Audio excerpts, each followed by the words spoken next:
Oke, selanjutnya,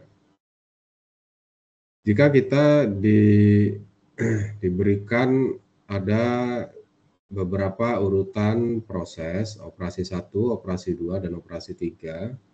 Operasi 1 turning, operasi 2 milling, operasi 3 drilling. Kemudian diketahui, katakanlah ini adalah sebuah pabrik dengan proses produksi 1, 2, dan 3. Nah, target produksinya adalah 97.000 unit atau 97.000 komponen.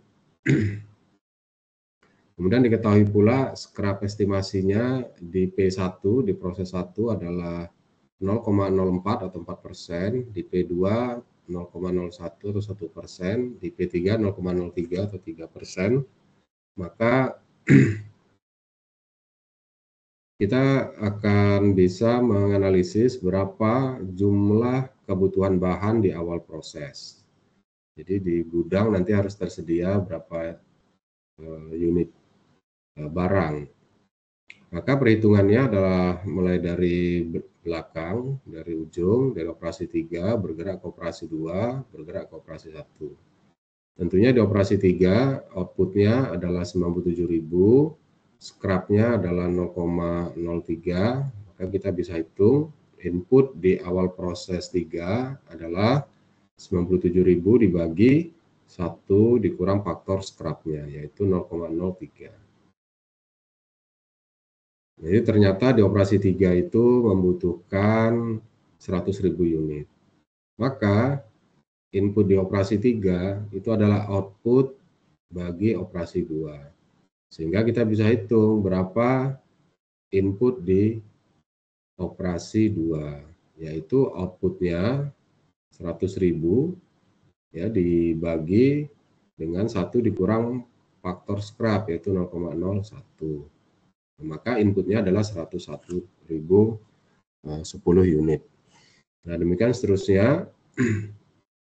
Input operasi 2 adalah output bagi operasi 1. Sehingga kita nanti bisa hitung, maka hasil analisis kita untuk menghasilkan 97.000 komponen itu dibutuhkan 105.219 unit komponen ya. Kenapa? Karena di setiap proses ternyata ada produk yang reject.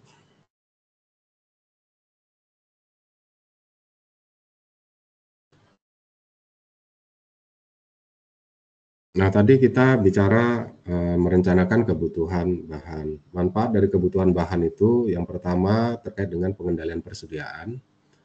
Kemudian yang manfaat yang kedua dalam konteks perancangan pabrik adalah data atau informasi yang kita perlukan untuk merencanakan berapa kebutuhan luas lantai fasilitas. Yaitu berapa kebutuhan luas lantai untuk gudang, berapa kebutuhan luas lantai untuk barang dalam proses atau walk-in proses inventory, yaitu barang yang harus tersedia di awal proses. Itu harus disiapkan juga tempat menampungnya, dan barang yang sudah selesai diproses menunggu untuk diangkut oleh alat material handling itu juga harus kita siapkan luas lantai penumpukannya. Berikutnya kita bicara bagaimana cara menghitung jumlah mesin. Nah, cara menghitung kebutuhan mesin ini sama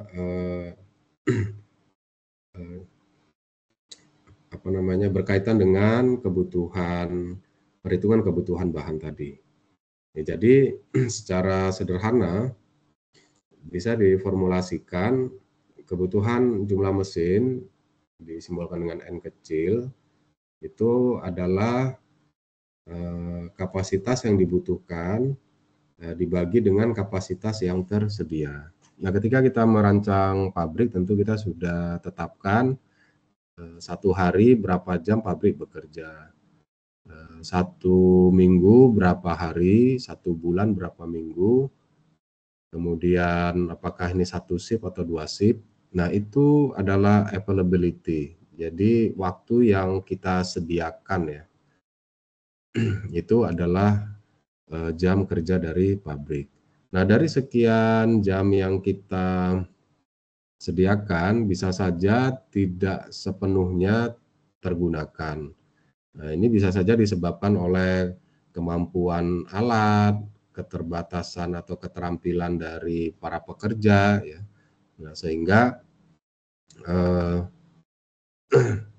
eh, waktu yang dibutuhkan untuk menyelesaikan satu unit produk itu bisa lebih lama. Akibatnya, volume produksinya bisa menjadi lebih kecil. Nah, inilah yang mau kita hitung. Nah, sementara kita sejak awal sudah tetapkan berapa target produksi dari pabrik kita.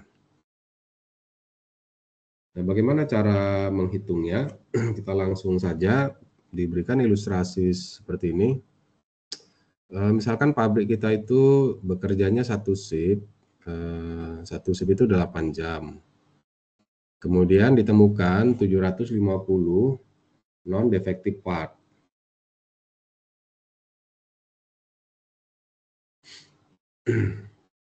Kemudian standar waktu bakunya untuk operasi adalah 15 menit. Nah, karena operator dari mesin itu unskill, kurang terampil, maka waktu aktualnya untuk menyelesaikan satu produk menjadi 20 menit. Tadi di sini diberikan waktu bakunya adalah 15 menit. Tapi ternyata untuk waktu aktualnya itu adalah 20 menit. 1 dari 5 produk itu selalu menjadi scrap, ya. Jadi ini ada diketahui, ya, 1/5 ya dari produk itu adalah scrap. Jadi kalau kita buat 5 unit, 1 dari 5 unit itu menjadi scrap. Diasumsi bahwa setiap mesin yang digunakan untuk operasi ini tidak tersedia selama 1 jam untuk setiap shift. Jadi ada waktu 1 jam, ya, dari mesin untuk kegiatan maintenance dan lain-lain. Jadi kalau sehari kita bekerja 8 jam,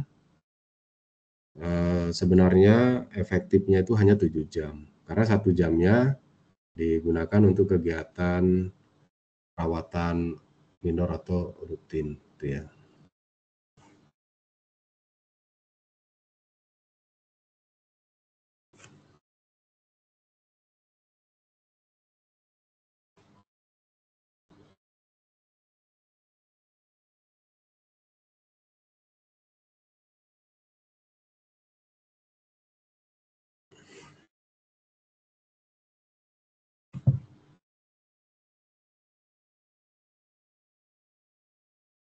Nah, bagaimana cara menyelesaikannya?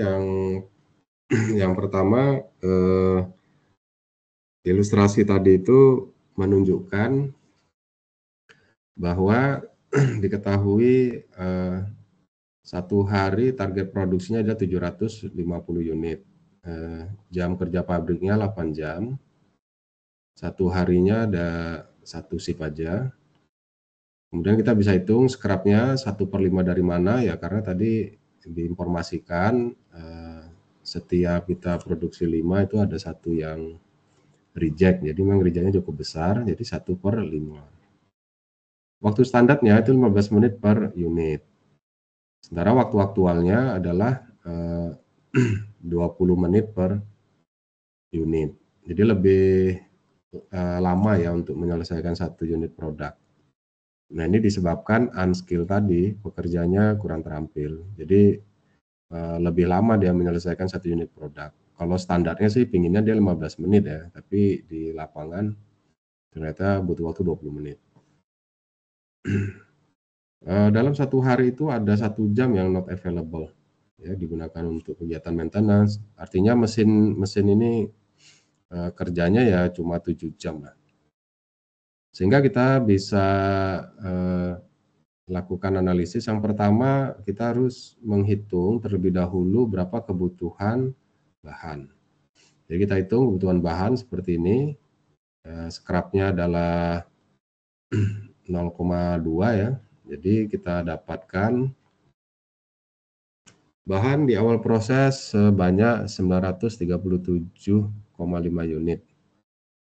Nah, dari sini kita bisa hitung berapa waktu yang dibutuhkan untuk memproses sebanyak ini, yaitu 937 dikali dengan 20. Kan dapatlah 18.750 menit. Nah, reliability-nya 7 dibagi 8, datangnya adalah 7 jam itu efektif kerja, sementara 8 jam ini adalah jam kerja yang kita tetapkan di pabrik. Tapi dari 8 jam itu efektifnya hanya 7 jam, sehingga keandalannya adalah 7/8 atau 87,5%. Nah, berapa efisiensi pekerja? Yaitu 15 dibagi 20, ya, yaitu 15 itu merupakan standar waktu, 20 adalah aktual pekerjaan. Jadi kita bisa perkirakan efisiensi dari prosesnya itu, proses produksi itu hanya 75%. Nah, jadi cara menghitung kebutuhan bahan ini, ya saudara hitung berapa kapasitas yang dibutuhkan. Jadi kapasitas yang dibutuhkan itu, yaitu berapa banyak bahan di awal proses dikali dengan aktual waktunya, yaitu 18.750 menit. Kemudian kita hitung berapa waktu yang tersedia efektif di pabrik.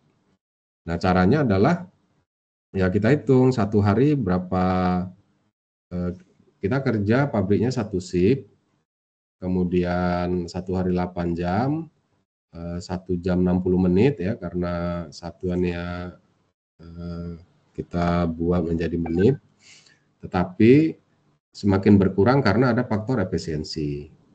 Kemudian semakin berkurang karena ada faktor reliability. Nah, inilah waktu yang tersedia di pabrik kita secara efektif. Sehingga kita bisa hitung 18.750 dibagi dengan hasil perkalian ini. Hasil perkalian inilah sehingga jumlah mesinnya adalah 59,5 atau setara 60 unit. Nah, cara menganalisis 59,5 unit apakah dibulatkan ke atas atau dibulatkan ke bawah, itu ada konsekuensinya ya secara praktis. Kalau 59,5 saya bulatkan ke bawah menjadi 59 unit, itu artinya saya akan mengalami kekurangan 0,5 unit mesin. Nah, ini akan membawa konsekuensi butuhnya lembur gitu ya. Kenapa? Karena yang dibutuhkan itu 59,5 gitu ya. Itu kan setara dengan sekian jam tuh. Tapi kalau saya bulatkan menjadi 60 unit, berarti nanti akan ada mesin yang menganggur sekian menit atau sekian jam gitu ya. Kalau saya bulatkan ke atas, artinya biaya investasinya kan jadi cukup mahal. Kalau saya bulatkan ke bawah kan jadi lebih murah. Kalau saya bulatkan ke bawah 59, biaya investasinya lebih murah, tetapi saya harus menanggung waktu lembur itu setiap harinya. Jadi kalau saya bulatkan ke atas, biaya investasinya lebih mahal, tentu biaya depresiasinya meningkat ya, biaya tidak langsungnya. Tetapi saya tidak perlu lembur. Nah, mana keputusan yang terbaik? Ya saudara tinggal perbandingkan mana besaran biaya yang lebih tinggi ya. Apakah kita bulatkan ke atas 60, ada yang menganggur, tapi tidak ada lembur, biaya investasi tinggi, atau berapa biaya jika kita bulatkan ke bawah, biaya investasi lebih murah, lebih hemat satu mesin ya, lebih hemat lah gitu. Tapi ada biaya tambahan overtime. Nah, saudara tinggal hitung aja berapa biaya overtime, berapa biaya mesin menganggur, mana yang lebih kecil biayanya, tentu itu keputusan yang terbaik. Nah, itu cara kita menganalisa dalam kaitan ketika kita selesai menghitung, kita bulatkan ke atas ataukah kita bulatkan ke bawah.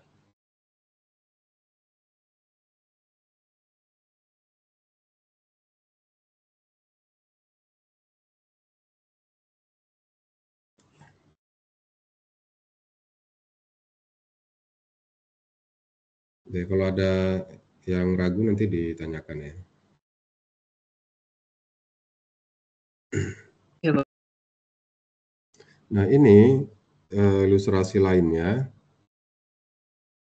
ya, seluruh bahan kan ini ada di island ya, tinggal di download aja, dibaca ulang lagi kalau ada yang ragu ya. Nah misalkan kita punya persoalan yang relatif lebih kompleks ya. Di sini ada dua produk, yaitu produk A dan produk B. Yang memerlukan 3 proses produksi di stasiun kerja M1, M2, dan M3. Kemudian bill of labor atau waktu proses untuk produk A dan B ini pada setiap stasiun kerja tadi, work center tadi, sebagaimana dapat dilihat pada tabel.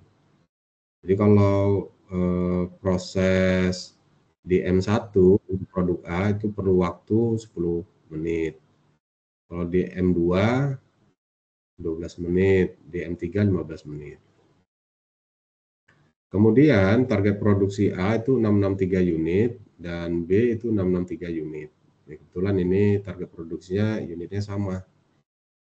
Nah, urutan proses untuk membuat A itu diawali dari M1 ke M3 dan ke M2. Sementara untuk produk B itu dari M3 ke M2 ke M3 ke M1 ke M2. Kemudian waktu kerja reguler adalah 5 hari kerja per minggu dengan 8 jam kerja per hari dengan ketentuan overtime maksimal 25% dari waktu reguler. Nah, jika selama ini rata-rata tingkat reliabilitas untuk ketiga mesin, ini reliabilitasnya diketahui ya, 95%. Jadi semua mesin itu reliability-nya 95%. Sedangkan untuk efisiensinya 85% untuk M1, 100% M2, 90% M3. Jadi reliability-nya tadi semua sama, tapi kalau efisiensinya beda-beda. Faktor scrap produk A di M1 maupun M2 dan M3 berturut-turut 5%, 6%, dan 5%.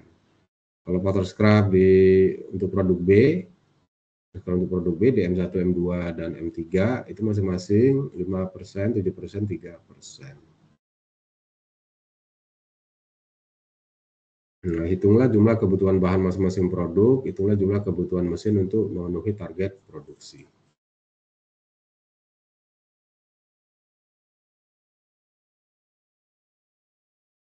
Oke, coba dianalisa, dibaca dulu supaya logiknya dapat gitu ya. Sebelum saya lanjutkan untuk perhitungannya.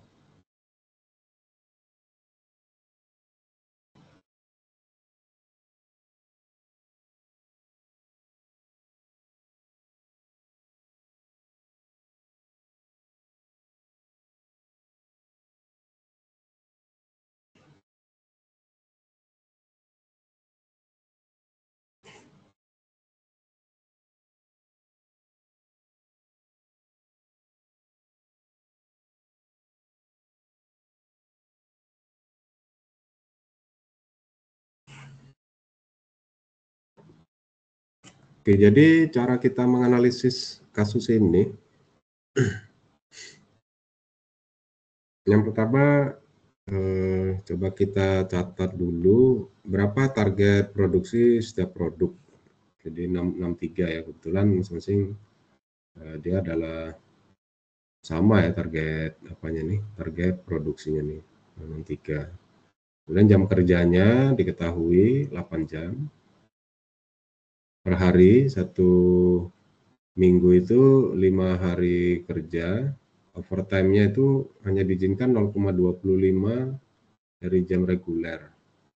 Target produksi ini 663 target produksinya. Ini kemudian ini tadi urutannya ya, proses produksinya ya. Nah, langkah pertama kita hitung dulu berapa kebutuhan bahan untuk produk A, berapa kebutuhan bahan untuk produk B.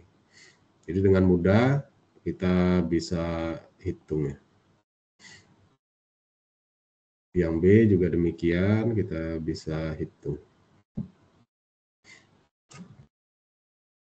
Nah, perhitungan kebutuhan bahan ini cukup memperhatikan faktor scrap.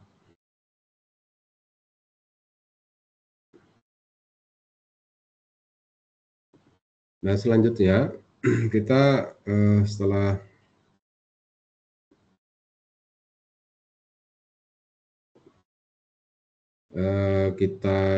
kita hitung ya, jadi ini ketahuan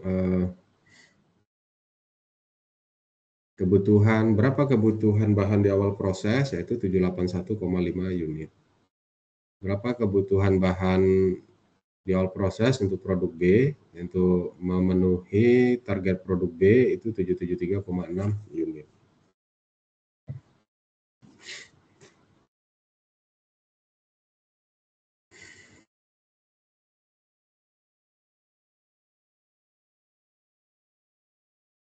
Nah, cara menghitung berapa kebutuhan mesin, tentu di sini kan mesin M1, M2, M3, ketiga-tiganya mesin yang digunakan untuk memproduksi produk A dan produk B ya. Jadi kita akan mempertimbangkan beban dari setiap mesin. Jadi prinsipnya untuk menghitung M1 kita harus tahu berapa barang yang masuk ke M1, baik dari produk A maupun dari produk B. Nah, dihitung dari produk A itu berapa menit waktunya, dari produk B berapa menit waktunya. Nah, di kasus ini ada beban waktu tambahan, yaitu waktu setup.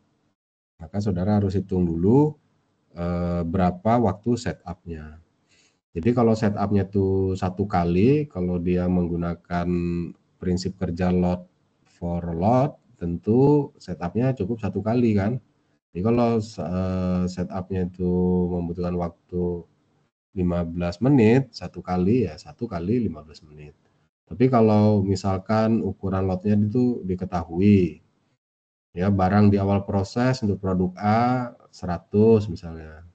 Ukuran lot untuk produk A ini 10, maka saudara akan melakukan setup-nya itu 100 per 10 kali atau 10 kali melakukan setup. Kalau 1 kali setup adalah 15 menit, maka kita perlu 10 kali 15 menit sama dengan 150 menit waktu setup.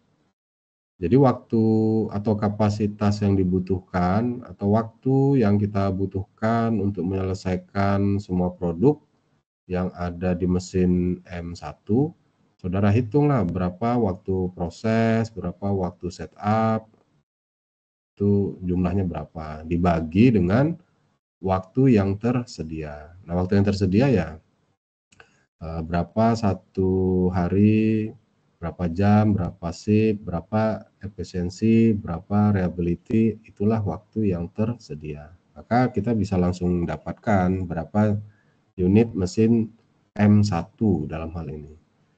Nah, logika yang sama dipakai itu untuk menghitung M2. Saudara hitung dulu berapa input yang terjadi dari A ya, dari bahan A yang masuk ke M2, dari bahan B yang masuk ke M2. Itu saudara hitunglah dengan cara yang sama gitu.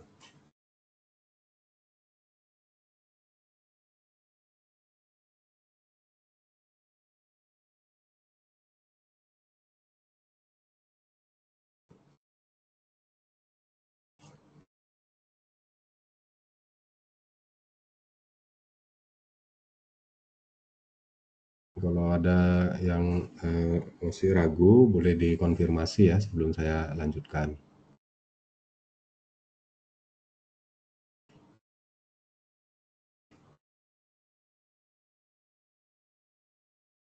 Paham, Pak.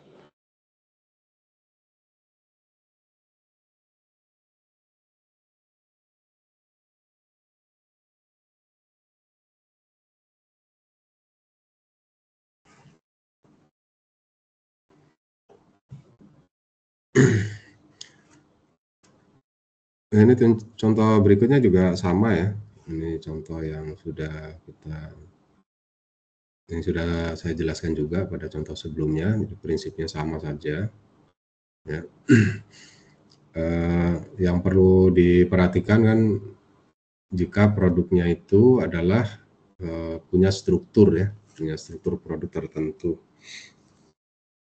Jadi kita memang harus paham logika dari struktur itu gitu ya, karena struktur produk itu mempengaruhi berapa jumlah input di satu proses. Misalkan saudara menghadapi kasus sebuah situasi prosesnya ada proses perakitan ya, antara produk A dan produk B.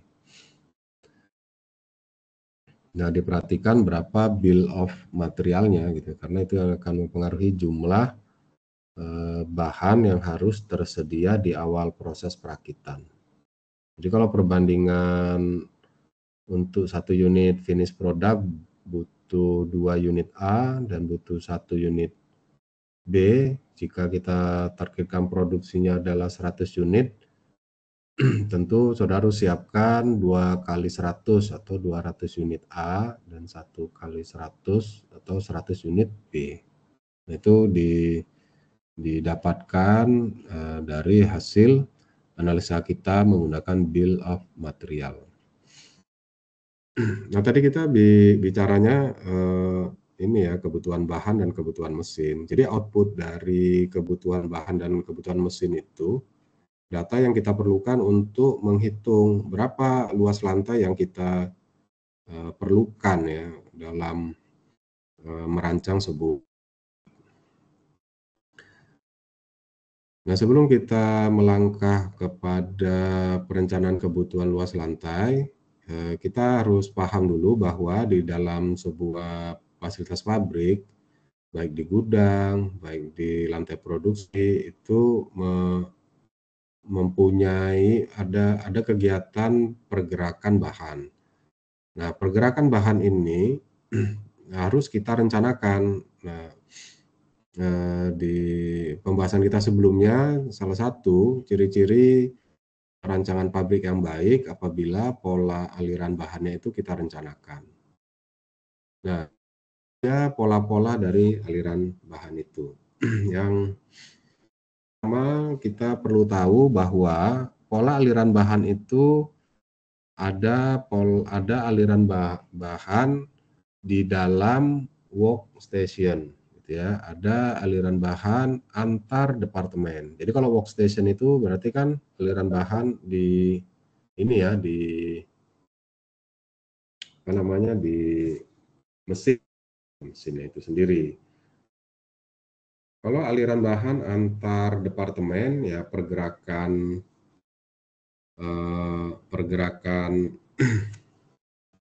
bahan dari satu departemen ke departemen berikutnya. Ada juga pergerakan bahan, ini yang nomor 2, pergerakan bahan di dalam departemen. Kalau tipe layoutnya itu adalah proses layout, ya bisa saja pergerakan bahan antar mesin itu tidak terjadi ya. Tapi kalau kita menggunakan grup teknologi atau produk layout, di mana dalam satu departemen itu terjadi interaksi antara satu mesin dengan mesin lainnya, maka akan ada aliran bahan di dalam departemen. Nah, yang paling atas ini adalah aliran bahan antar departemen. Jadi bergerak dari satu departemen ke departemen berikutnya. Secara umum, pengaliran bahan itu ada yang garis lurus, ada yang bentuk W, ada garis lurus, ada bentuk W, ada bentuk O, ada bentuk S, ada bentuk circle.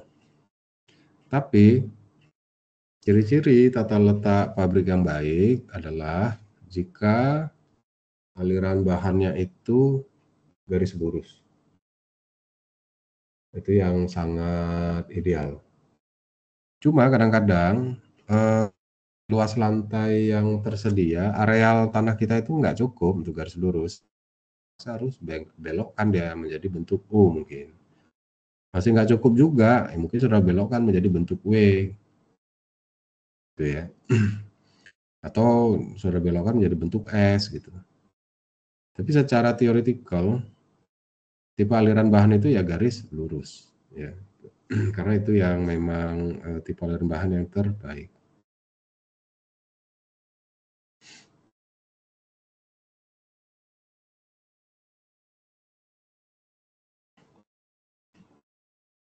Nah, dalam prakteknya, tipe aliran bahan itu tidak murni garis lurus saja atau tidak murni bentuk S saja dan seterusnya gitu ya.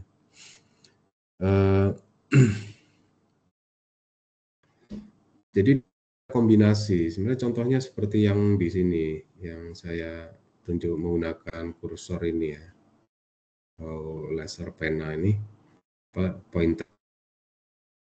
Nah ini kombinasi nih antara kalau yang ini adalah garis lurus, tapi kalau kita lihat dari awal bergerak sampai ke balik lagi ya, dia menjadi masuk dan keluarnya di titik yang sama, itu kategori bentuk lingkaran malah.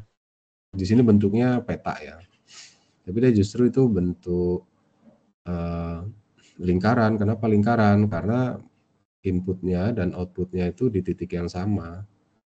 Tapi kalau bentuk U, dia tidak di titik yang sama, meskipun di arah yang sama. Titiknya nggak sama, tapi arahnya sama, gitu ya. Nah ini yang ke bawah ini kita bisa lihat ini kombinasi, ada garis lurus, ada bentuk L gitu. Relatif mengikuti bentuk S atau W gitu ya. Jadi intinya aliran bahan itu harus saudara rencanakan. Nah, perhatikan ketika kita mengatur aliran bahan inflow dan outflow masuk ke dalam pabrik kita dan keluar dari pabrik kita itu, ya perhatikan orientasi dari lokasi kita. Misalnya contoh di sini. Ini kalau contoh di sini, contoh yang ini, contoh satu ini kalau jalannya ada di sini gitu ya, misalnya ya. Jalan utama ada di sini, ya tentu saudara akan gunakan pintu keluar masuknya di sini lah ya. Kalau saudara buat dia di luar, nanti akibatnya akan ada aktivitas memutar gitu jauh. Gitu. Artinya apa? Saudara harus siapkan lagi ya, jalan, area jalan. Nah kan sayang itu area untuk jalan, padahal kita bisa rancang tidak perlu berputar. Gitu ya. Nah sama misalnya contoh yang di sini ini juga. Ini kalau jalan rayanya posisinya ada seperti ini, saudara memang harus letakkan keluar masuknya seperti misalnya jalan di sini gitu ya, ini jalan besarnya, tapi kemudian ada juga jalannya gitu ya. Nah ini saudara bisa,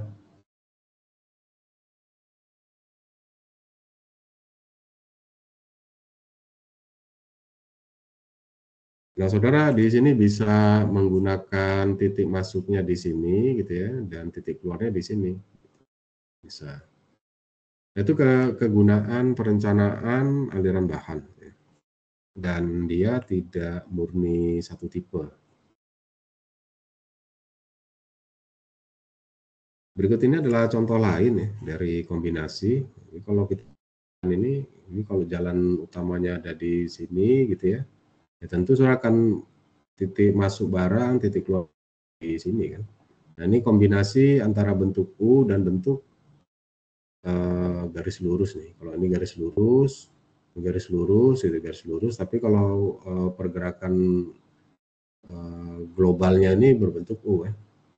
Berawal dari satu titik bergerak kembali ke titik tapi ya terletak pada arah yang sama. Ini juga bentuk U nih, bentuk U. Kalau yang ini bentuk garis lurus, bentuk garis lurus. ini juga kategori bentuk garis lurus. Ya. Kenapa? Karena letak input dan outputnya itu satu arah deh, maksudnya satu arah, satu titik gitu ya, satu titik arah yang sama dari kiri ke kanan. Gitu.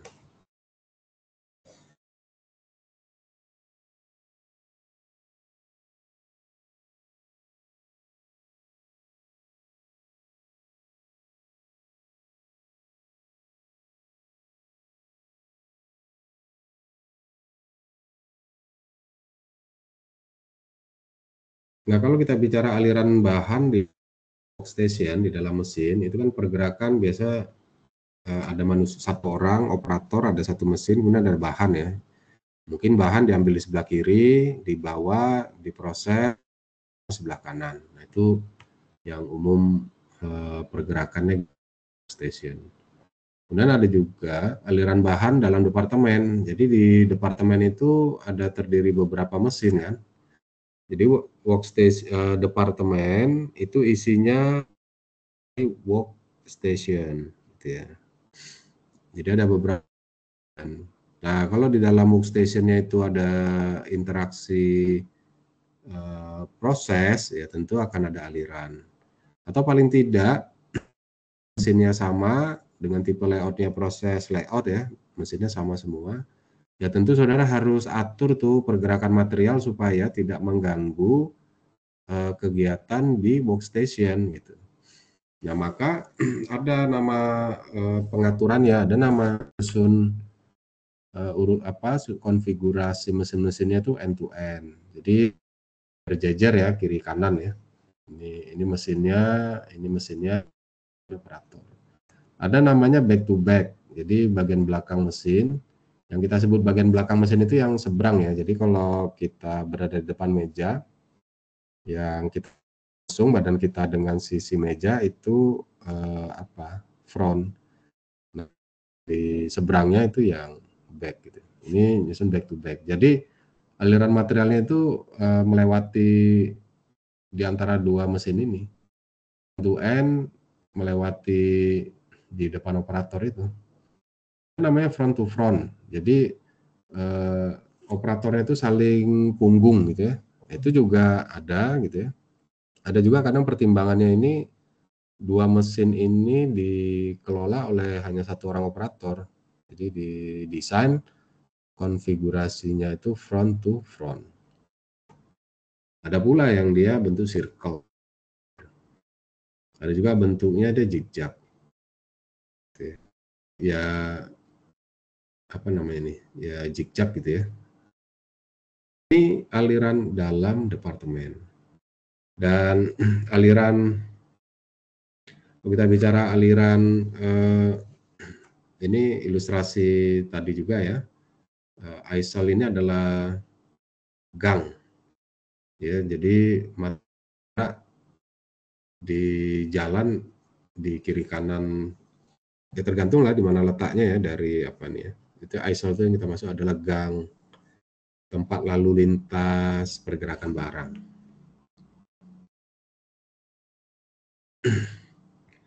Nah, tadi kita bicara bagaimana merencanakan aliran barang ya dari inflow dan menuju kemana outflow-nya. Nah, sekarang bagaimana perencanaan kebutuhan luas lantai.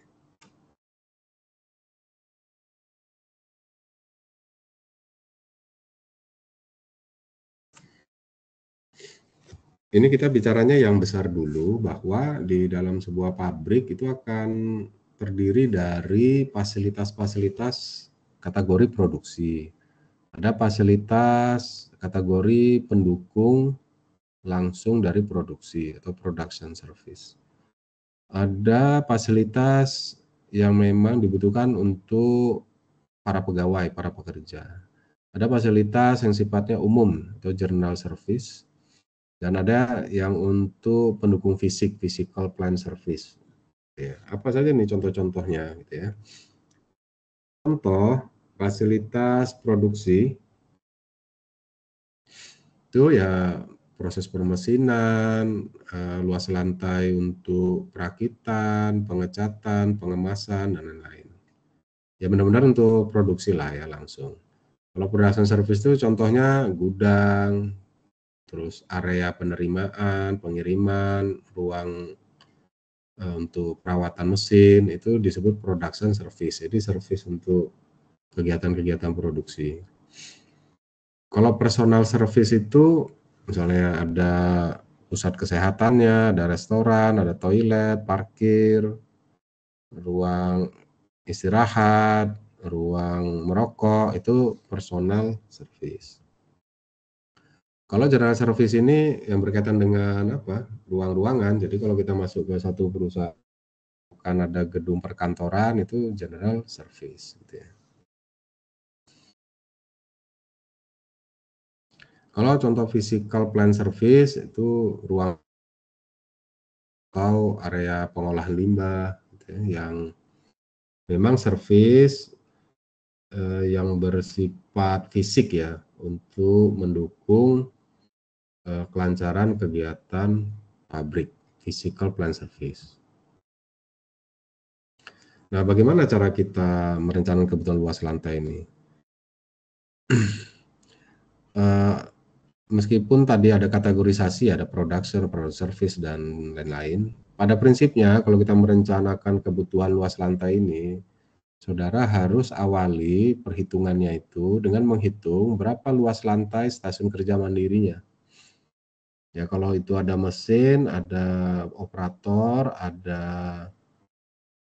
area untuk menampung datang, area untuk menampung barang yang sudah selesai diproses. Untuk setiap mesin ya saudara hitunglah berapa tuh meter persegi yang dibutuhkan gitu. Nah, nanti udah selesai workstation, saudara lanjutin tuh. Digabungkanlah seluruh workstation. Kalau dia merupakan satu departemen, maka saudara akan dapat berapa meter persegi luas lantai untuk satu buah departemen, di mana satu departemen terdiri berapa workstation.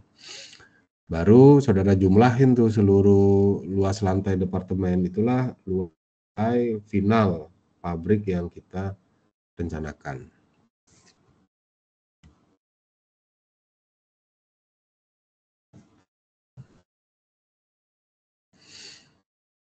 Ini adalah contoh ini, pola aliran bahan ya, desain stasiun kerja mandiri. Jadi ada incoming materialnya, ada outgoing material, ini mesinnya, ini orangnya. Jadi cara hitung kalau ini polanya ya, dari incoming material diambil secara manual, dibawa ke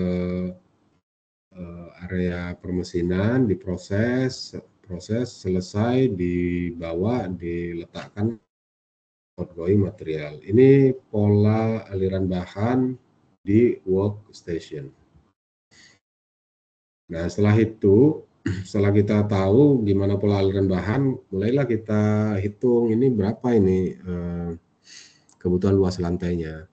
Nah, di situ ada incoming material, saudara rencanakan panjang dan lebarnya berapa, outgoing panjang lebarnya berapa. Gitu.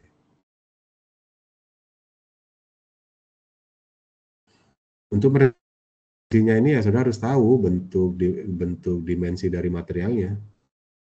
Nah, sudah, nanti akhirnya kita tahu ini butuh panjangnya 2,5 meter dan lebarnya 1,5 meter.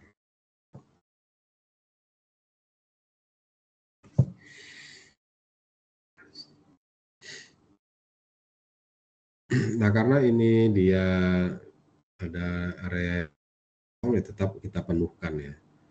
Artinya apa? Artinya sebenarnya area yang benar-benar terpakai itu yang ini, incoming, mesinnya sendiri, outgoing material, dan area bergeraknya operator. Nah, yang daerah ini nggak kepake ini juga nggak kepake. Itu yang kita sebut, istilah lainnya nanti adalah allowance.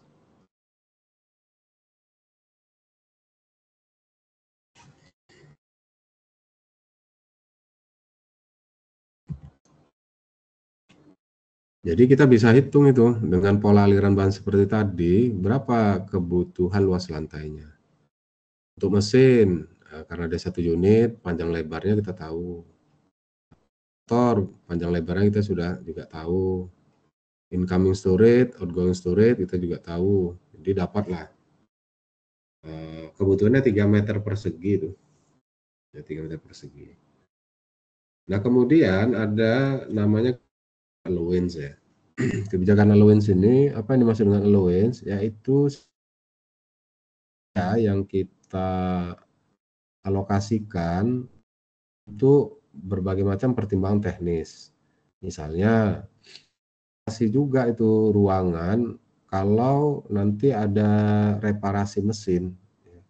Kalau saudara nggak mengalokasikan space untuk reparasi mesin ya, nanti ketika tukang datang dari bagian datang, ya gimana cara dia memperbaiki mesin yang rusak tadi, ya kan?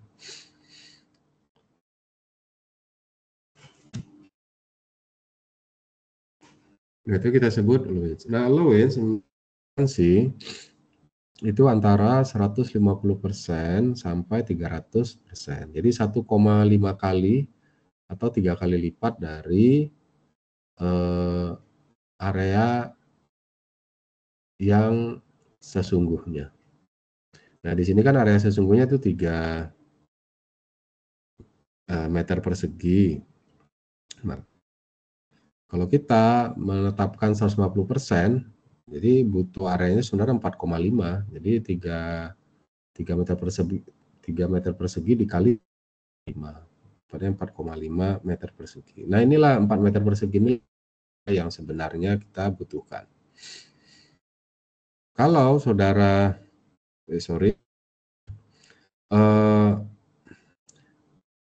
jumlah total luas lantainya 3 meter, kemudian ditambah maka jumlah total luas lantai yang kita butuhkan adalah luas aktual 3 meter ditambah dengan luas allowance 4,5 meter. Jadi luas total yang kita butuhkan 3 ditambah 4,5 itu 7,5 meter persegi. Inilah luas praktis ya yang kita siapkan untuk satu stasiun kerja ini. Jadi 7,5 meter persegi itu setara dengan berapa panjang, berapa lebar. Nah, itulah yang saudara tetapkan.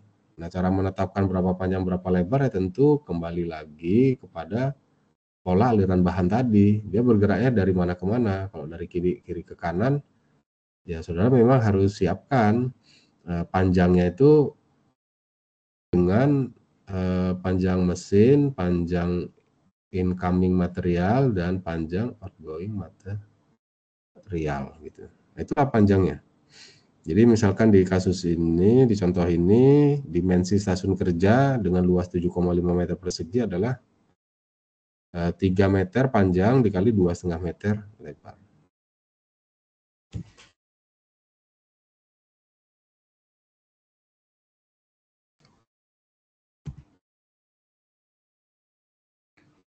Ini adalah hasil desainnya ya. Jadi sudah perhatikan, jadi lebih luas dia. Jadi ada area di sini lebih longgar supaya ketika mesin harus dilakukan reparasi ya ada ruang lah bagi montir, bagi teknisi untuk ngotak-ngatik bagian mesin yang rusak tersebut. Allowance ini juga diharapkan bisa memicu kenyamanan. Allowance ini juga diharapkan bisa mengurangi resiko terjadinya kecelakaan kerja. Itu mengapa jadinya lebih luas ya dibandingkan dengan kebutuhan meter persegi aktual.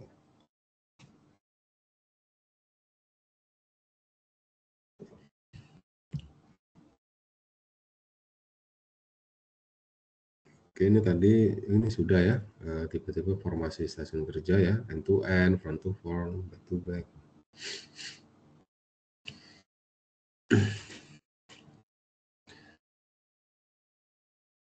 Nah, misalkan diberikan ilustrasi seperti ini. Diketahui tipe tata letak proses atau proses layout hasil rancangan stasiun kerja mandiri, lihat gambar ini. Dimensi stasiun kerja mandirinya itu, ya dimensi stasiun kerja workstation dimensionnya ya, dimensi stasiun kerja mandiri itu 3 meter panjang dikali 2,5 meter lebar. Hasil perhitungan kebutuhan bahan, eh, untuk M1 itu kita butuh 2 unit workstation, M2 3 unit. Kemudian nanti cara nyusunnya ada clearance, kasih jarak 1,25 meter antar workstation itu.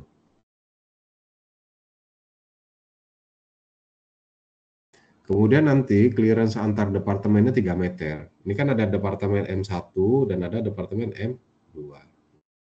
Nah, bagaimana cara merencanakan kebutuhan luas lantainya? Ya, dengan pertama sudah harus paham dulu cara menyusun workstation, mau back to back, mau front to front. Kita harus clear dulu ya, clear dulu. Nah, setelah saudara pilih, ini untuk memilih back to back kah, front to back, atau front to front gitu ya. Konsep dasarnya adalah pola aliran bahan. Jadi saudara sejak awal ketika memilih konfigurasinya back to back kah, front to back, atau front to front, itu sudah memikirkan bagaimana pola aliran bahannya. Jadi tidak suka-suka hati aja kita memilih apa ini ya, polanya ya, back to back kah atau front to back ini. Nah, kita bisa hitung dulu secara teoretikal. Tadi M1 itu kan butuhnya 2 unit. 1 unit ukurannya 3,3 meter kali 2,5 meter. Maka kita sudah tahu itu untuk departemen M1 aktual itu butuh 3 kali 2,5 kali 2 unit. Sama dengan setara dengan 150 meter persegi. Nah, clearance-nya tadi sudah diberitahu, clearance jarak antar mesinnya aja itu harus 1,25. Jadi tinggal kalikan 3 kali 1,25. Dapatlah tuh total di departemen M1 yaitu 153,75 ya jumlahnya ini. Oke. Karena ini 153,75 terjemahkan dia menjadi berapa panjang dan berapa lebar dari departemen M1 ini. Nah, misalnya di sini 3 meter, 5 meter.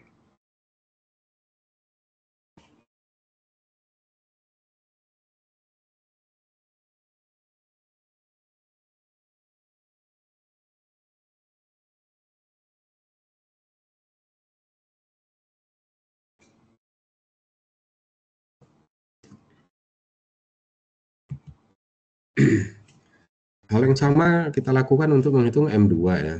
Jadi M2 itu tadi diketahui 3 unit. Ya sudah hitunglah berapa kebutuhan luas lantai untuk departemennya apa untuk workstation-nya aja dikali 3, clearance-nya berarti antar mesinnya itu, kemudian silahkan dan cari berapa dimensi untuk departemen M2.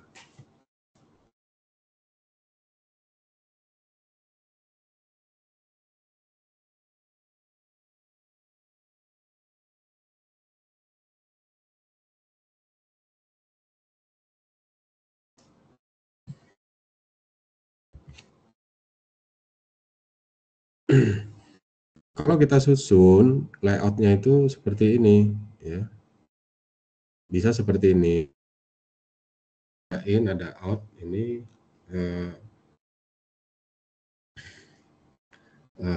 pola aliran bahannya ya untuk di M1. Jadi kalau barang datang letaknya di sebelah kiri, kemudian nanti operator barang datang dari sebelah kiri, kemudian bisa diarahkan ke masing-masing workstation ya. Berarti kalau untuk operator yang di bawah, incoming-nya kan sebelah kiri si operator itu ya, perhatikan sebelah kiri si operator itu ya. Tapi kalau yang di atasnya ini incoming materialnya kan di sebelah kanan operator itu.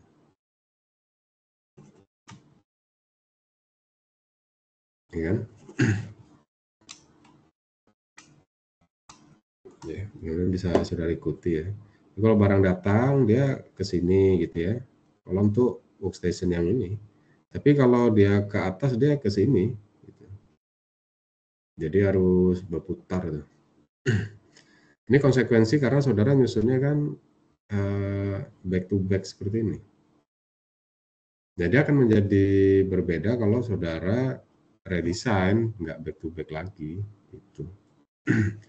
Nah, ini untuk departemen 2, jadi barang datang dari sini ya. Ya bisa ke sini, kalau operator ini lagi penuh, dia jalan, nanti barang bisa datang ke ini, gitu kan? Atau nanti bisa juga ke operator yang ini. Nah, clearance-nya ini ya, clearance ini, clearance. Gitu. Nah ini juga clearance, jadi kita kasih jarak memang.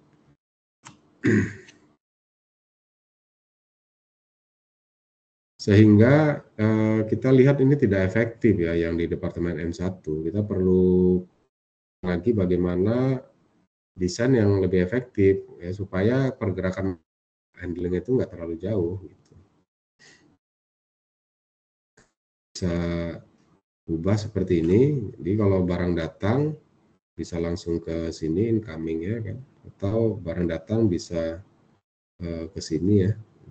Nah, jadi berubahlah apanya nih ya, desain pola aliran bahan untuk di M1. Sementara untuk M2-nya dia tetap sama.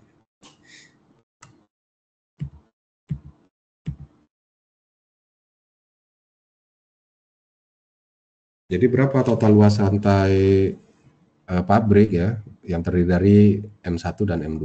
Ya, saudara bisa hitung lah. Ya, berdasarkan hasil desain terakhir tadi. Sehingga nanti luas pabrik saudara itu diperkirakan luasnya ya inilah 17,5 dikali 6,5 meter ya, untuk panjangnya nih lebarnya.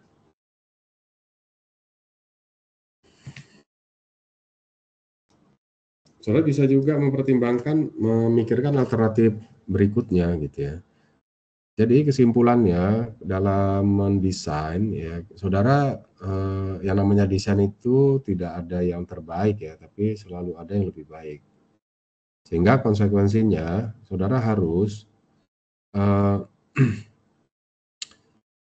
harus memikirkan beberapa alternatif.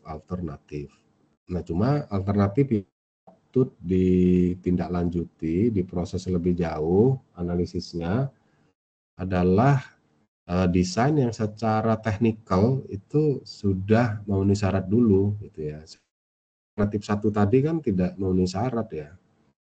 Ya pergerakan aliran materialnya jelimet, melompat-lompat ya. Ya. Jadi dia tidak masuk sebagai kandidat yang visible, yang layak gitu. Jadi saudara harus generating, harus membangkitkan sebanyak mungkin alternatif. Setelah di generating, alternatifnya dianalisa, difilter, mana yang visible.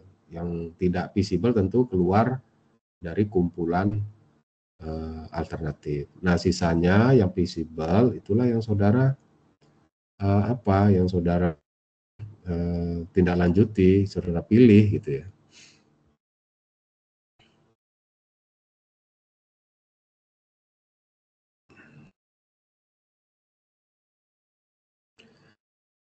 Ada juga catatan ya, ketika kita merencanakan kebutuhan luas lantai ini, cara merencanakan meter perseginya atau kebutuhan luas lantai ini ada dua cara ya.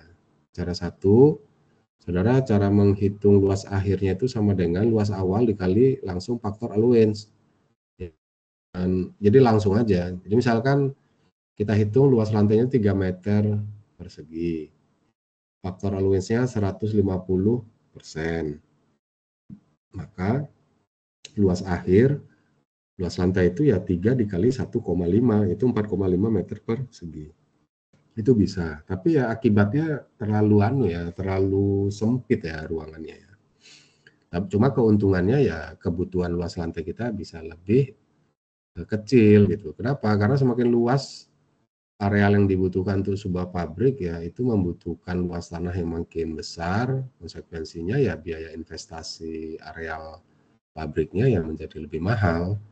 Cara kedua, seperti yang kita ilustrasikan tadi, saudara hitung dulu dapat luas lantai